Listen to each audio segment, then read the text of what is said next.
வணக்கம். புராணங்களை கேட்கறதுனால, படிச்சுக்கிறதுனால என்ன லாபம் அப்படின்னு ஒரு கேள்வி கேட்குறாங்க. எப்போ பார்த்தாலுமே என்னையா இன்னமும் அந்த அந்த புராணம் இந்த புராணம் படிச்சுட்டே இருக்கீங்க, அதனால் என்ன லாபம் அப்படின்னு கேட்குறோம். அது லாபம்னு அப்படி கருதக்கூடாதுங்க. ஒரு நான் கேட்ட கதை, படித்த கதை, ஒரு சாதாரண கல்லாத ஒரு ஏழை மாடு மேய்க்கிறவர், தினசரி மாடை ஓட்டிகிட்டு போவார், சாயங்காலம் வருவார், சாப்பிட்டு படுத்து தூங்குவார். எப்போவாவது நேரம் கிடச்சா கோயிலுக்கு போவார். ஒரு நாள் அவங்க ஊர் கோயிலில் பெருமாள் கோயிலில் ராமாயண கதை சொல்ல ஆரம்பிச்சிருக்காங்க. உடனே இவர் என்ன பண்ணார், இவருக்கு இப்போ எழுத தெரியாது, படிக்க தெரியாது, ஆனால் கதை கேட்க ரொம்ப பிடிக்கும். போயிட்டார். போனவுடனே அன்றைக்கி ஒரு 3 மணி நேரம் உட்காந்து கதை கேட்டு வந்தார். வந்த உடனே மனைவி கேட்டாங்க, என்ன இன்றைக்கி பெருமாள் கோயிலுக்கு போனீங்களாம்ல? ஆமாம். என்ன சொன்னாங்க? ராமாயணம் சொன்னாங்க. அப்படியா, என்ன சொன்னாங்க அப்படின்னு கேட்டாங்க. தெரியலையே அப்படின்னாரு. அந்த அம்மாவுக்கு சிரிப்பு வந்துருச்சு. 3 மணி நேரம் உட்காந்து கேட்டிருக்கீங்க, என்னன்னு தெரியலேன்னு சொன்னால் என்ன அர்த்தம்? சரி, மறுநாள் போயிருக்கார். மறுநாளும் போயிருக்கார். 10 நாள் போயிருக்கார். 10ஆவது நாள் பட்டாபிஷேகம் முடிஞ்சது. ராவன் காட்டுக்கெல்லாம் போய் சீதையை தூக்கிட்டு போய் மீட்டிட்டு வந்து ராவணனை கொன்று எல்லாம் சொல்லி முடித்து பட்டாபிஷேகம் பண்ணியாச்சு. அரியணை அனுமந்தாங்க, அங்கதன் உடைவாளேந்த எல்லாம் பண்ணியாச்சு. இந்த கதை முடித்து பொங்கல் சுண்டெல்லாம் கொடுத்தாங்க, வாங்கி சாப்பிட்டுக்கிட்டு வீட்டுக்கு வந்தார். மகிழ்ச்சியாக வந்தார். அந்த அம்மா கேட்டுச்சு, சரி இன்றைக்காவது சொல்லுங்கள், இந்த 10 நாளில் என்ன கேட்டிங்க? முதல்ல இந்த சுண்டலையும் பொங்கலையும் சாப்பிடு, அப்புறம் சொல்கிறேன். என்ன சொன்னாங்க? ஒன்றும் தெரியல எனக்கு. அந்த அம்மாவுக்கு கோவம் வந்துருச்சு. இப்படி இருப்பாங்களா? 10 நாள் போய் கதை கேட்டிங்களே, இதனால் என்ன லாபம் சொல்லிவிட்டு அந்த அம்மா உடனே என்ன பண்ணியிருக்காங்க, ஒரு சாணக்கூடை ஒன்று இருந்திருக்கு, மூங்கில் கூடை. அது பூரா வெறும் சாணமாக இருந்திருக்கு. மாட்டு சாணம் அல்ற கூடை. அது ஏழை வீட்டில் என்ன இருக்குது வேறு?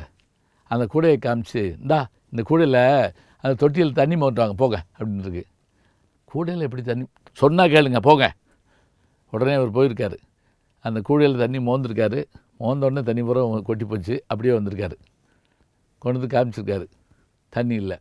இன்னொருக்க போங்க. போயிருக்காரு. இன்னொருக்க போங்க. 10 தடவை போய் சொல்லியிருக்கு. 10 தடவையும் போயிட்டு திரும்பி வந்திருக்காரு. 10ஆவது தடவையும் தண்ணி கொண்டு வரல. இப்போ அந்த அம்மா சிரிச்சுக்கிட்டே சொல்லிச்சான், இதுதான் நீங்கள் ராமாயணம் கேட்ட லட்சணம் அப்படின்ச்சான். என்ன அர்த்தம்? தண்ணியை போனது உண்மை, தண்ணி அள்ளினது உண்மை, தண்ணியை அள்ளினது அங்கேயே விட்டு தருவது உண்மை, வெறுங்கூடையது வந்து உண்மை. நீங்கள் அதே மாதிரி போயிட்டு வந்திருக்கீங்க. அப்போ 10 நாள் நீங்கள் போய் என்ன பிரயோஜனம்? இந்த கூடையில் தண்ணி மோக்க முடியலையே, என்ன பிரயோஜனம் அப்படின்னு அந்த அம்மா சத்தம் போடிச்சான். அப்போ அவர் சொன்னாராம், உண்மைதான், இந்த 10 நாளில் நான் போயிட்டு வந்ததில் என்ன லாபம்னு கேட்டேன். இந்த கூடையில் தண்ணி மோக்க முடியலன்னு என்னை சொன்னேன். ஒரு உண்மையை நீ பார்த்தியா? நீ முதல்ல இந்த கூடையை என்கிட்ட காமிச்ச போது அது அழுக்கும் சாணமுமாக இருந்துச்சு.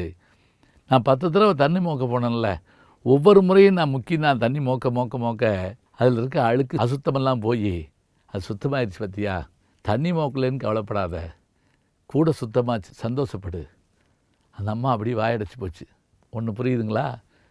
நம்ம அறியாமல் நம்ம மனதுக்குள்ள நன்மை ஏற்படுங்க.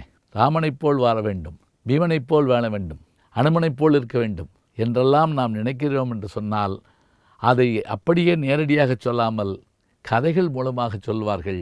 அந்த கதைகளை உள்வாங்கிக் கொள்ள வேண்டும். கூடை சுத்தமானது போல மனது சுத்தமானது என்று அந்த ஏழை சொன்னார் அல்லவா? அவர் படிக்காதவராக இருக்கலாம், ஆனால் அபூர்வமான கருத்தை சொல்லியிருக்கிறார். எனவே எப்போதாயினும் எப்போது வேண்டுமானாலும் எனைத்தானும் நல்லவை கேட்க அனைத்தானும் ஆன்ற பெருமை தரும்னார் திருவள்ளுவர். எப்போ நீங்கள் நல்லதை கேட்டாலும் அது உங்களுக்கு நல்லதான வாழ்க்கையில். நல்லவற்றை கேட்க செல்வோம், கேட்டபடி நடப்பதற்கு முயற்சிப்போம். நாளை சந்திப்போம். வணக்கம். அன்புக்குரிய யூடியூப் நேயர்களே, நீங்கள் இன்னும் என்னை நெருக்கமாக பின்தொடர வேண்டும் என்று சொன்னால் ட்விட்டர், இன்ஸ்டாகிராம், ஃபேஸ்புக் போன்ற சமூக வலைதளங்களில் பின்தொடர்ந்து வாருங்கள். நாம் முன்தொடர்ந்து செல்வோம்.